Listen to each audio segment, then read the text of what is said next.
Pertanyaan sekarang, saya yakin Tuhan saya Allah, tapi Allah nggak kelihatan. Ada alasan tak kenapa Allah nggak kelihatan? Ada alasannya. Anda tanamkan baik-baik, ini masalah akidah yang paling penting. Kata Nabi, itu disebutkan dalam banyak riwayat, bahwasanya nabi-nabi pun belum pernah ada nabi yang lihat Allah, termasuk Nabi Muhammad SAW. Kita ambil dalilnya dalam hadis Bukhari. Waktu Nabi SAW pulang dari Isra Mi'raj, jemaah sekalian, Aisyah bertanya radhiyallahu anha, berkata, istri beliau, ya Rasulullah, hal tara rabbak, apakah anda waktu Mi'raj ke langit, terima perintah salat, sempat lihat Tuhan anda enggak? Lihat enggak Allah itu bagaimana? Apa jawaban Nabi SAW? Nurun ala nur anna arah. Allah itu cahaya, di atas cahaya, terang sekali, bagaimana saya bisa melihatnya? Artinya Nabi SAW mengatakan, saya sendiri belum pernah lihat bagaimana itu Allah. Contoh sebelumnya Nabi Musa alaihissalam. Nabi Musa waktu menerima wahyu Taurat, itu selama 40 hari, turun Taurat lengkap. Al-Quran 23 tahun baru lengkap. Kalau Taurat 40 hari, nunggu di gunung Tursina. Tursina sebuah wilayah di Mesir sekarang. Itu banyak gunung-gunung batu, ada satu gunung batu yang tinggi, Nabi Musa nunggu di situ. Setiap hari Jibril datang turunin surah, turunin ayat gitu.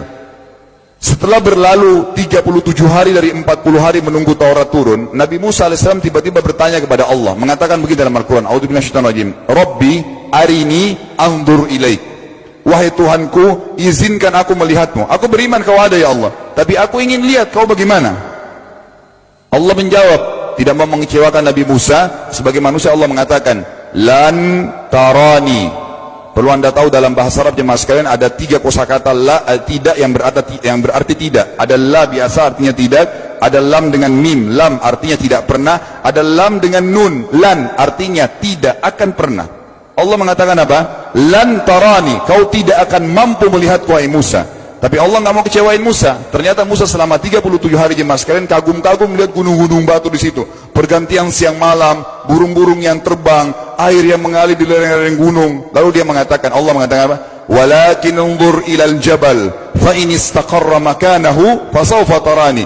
Coba kamu lihat gunung-gunung batu di sekitarmu hai Musa. Kalau mereka bisa menampung kedatanganku, kata Allah, kau akan bisa melihatku. Apa yang terjadi? Allah lanjutkan, falamma tajalla rabbuhu lil jabal, waktu Allah baru niat mau datang, belum datang, ja'alahu dakka, semua gunung batu itu hancur lebur, tidak mampu menampung kedatangan Allah.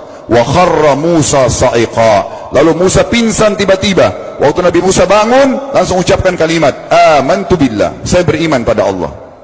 Berarti fakta lapangan, nabi-nabi aja belum pernah lihat Allah. Masih pertanyaan lagi jemaah sekalian, kenapa Allah nggak bisa kelihatan? Saya akan jawab dan tolong ini jadikan sebagai pegangan hidup. Ini landasan akidah kita.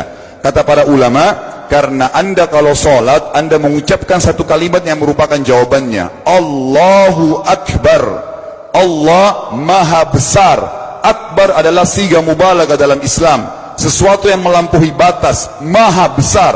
Kita terangkan. Kata Nabi SAW, perumpamaan bumi yang kalian tinggali ini dibanding dengan langit pertama di atas kepala kalian, ada 7 lapis langit. Allah mengatakan, sab'an shidada, 7 lapis langit yang kokoh. Alladzi khalaqa sab'a samawatin tibaqa, yang menciptakan langit tibaqa bersusun, 1, 2, 3, 4, 5, 6, 7. Allah di atas langit ke-7. Kata Nabi SAW, perumpamaan bumi yang kalian tinggalin dibanding dengan langit pertama di atas kepala kalian, ibaratnya seperti cincin yang dibuang di padang pasir.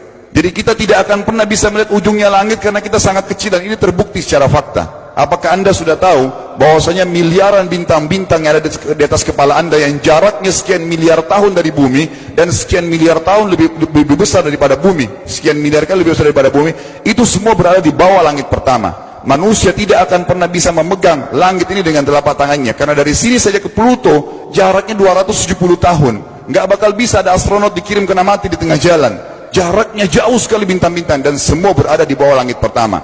Kata Nabi SAW, di atasnya ada langit kedua besarnya, digabung antara bumi sama langit pertama seperti cincin dibuang di padang pasir. Langit ketiga, 2, 1 dan bumi digabung tiga-tiganya, di langit ketiga seperti cincin dibuang di padang pasir, sampai langit ke-7, 5, 6, 4, 3, 2, 1 dan bumi 7 digabung, dibanding langit ke-7 seperti cincin dibuang di padang pasir. Dan langit yang luas ini jemaah sekalian dipenuhi dengan makhluk Allah yang lain namanya malaikat. Dalam hadis Bukhari kata Nabi SAW, waktu saya sedang dimi'rajkan ke langit, tidak ada 4 jari pun ukuran di langit yang luas itu, kecuali saya temukan malaikat yang sedang ruku atau sujud, penuh dengan jumlah mereka. Anda tahu malaikat itu ada namanya nama kelompok, seperti Raqib, Atid itu kelompok. Di bawah Raqib banyak miliaran malaikat, di bawah Atid miliaran malaikat. Sama dengan Munkar Nakir, ada memang nama kelompok. Makanya kalau manusia 5 miliar, rakib atidnya 10 miliar. Rakib atidnya 10 miliar. Lalu kata Nabi SAW, di atas langit ketujuh ada Sidratil Muntaha. Besarnya digabung antara 7 lapis langit dan bumi. 8 hanya seperti cincin di bawah di padang pasir. Di atas Sidratil Muntaha ada sebuah lautan yang Allah ciptakan. Lautan itu besarnya digabung antara Sidratil Muntaha, 7 lapis langit dan bumi. 9-9-nya seperti cincin dibuang di padang pasir. Makanya kalau anda baca Quran, anda baca ayat wa kana arsyu 'alal ma', singgasana Allah di atas air. Ini maknanya, air adalah ada lautan. Lalu kata Nabi SAW, arsy-nya Allah di atas lautan itu singgasananya Allah. Besarnya digabung antara lautan, Sidratul Muntaha, 7 lapis langit dan bumi. 10-10-nya hanya seperti cincin dibuang di padang pasir. Anda sudah hafal ayat kursi? Apa artinya? Ayat tanda-tanda kebesaran Allah. Kursi itu artinya bukan tempat duduk, tapi tempat pijakan kaki raja di singgasana. Kalau raja ingin naik singgasananya di pijakan kaki, itu namanya kursi. Kita baca apa? Wasi'a kursiyuhu as-samawati wal ard. Pijakan kakinya Allah saja sudah menutupi seluruh langit dan bumi ini. Jadi kita mustahil bisa melihat Allah karena besarnya Allah Azza wa Jal. Tinggal kita tutup jemaah sekalian.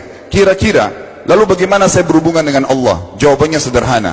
Anda lingkari namanya Allah, ini Tuhan kita. Yang menyembah selain Allah kafir, yang mempartisipasikan Allah dengan makhluknya, masih sembah berhala, kuburan, jimat, namanya syirik. Dua-dua nggak boleh. Untuk berhubungan dengan Allah yang tidak kelihatan dengan mata kita ini, tapi kita bisa rasakan keberadaannya, cuman satu cara. Di bawahnya lingkarin ibadah, sholat, puasa, zakat, haji, takziah, ziarah kubur. Semua ini adalah rangkaian ibadah untuk berhubungan dengan Allah. Semua ibadah ini jemaah sekalian harus seperti yang Allah mau, bukan yang anda mau. Ini penting. Karena kalau tidak seperti yang Allah mau, Allah tidak terima. Bagaimana caranya supaya bisa seperti yang Allah mau? Ikuti buku pedomannya. Ada Al-Quran, ada Sunnah.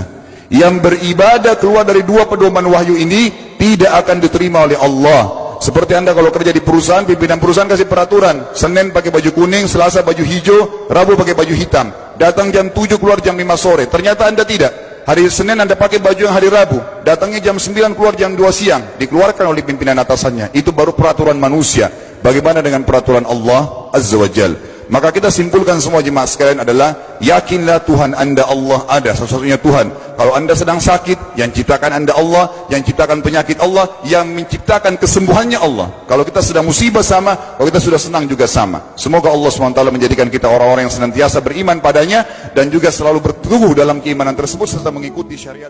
أمي كم أهواها أشتاق لمرآها وأحن لألقاها وأقبل يمناها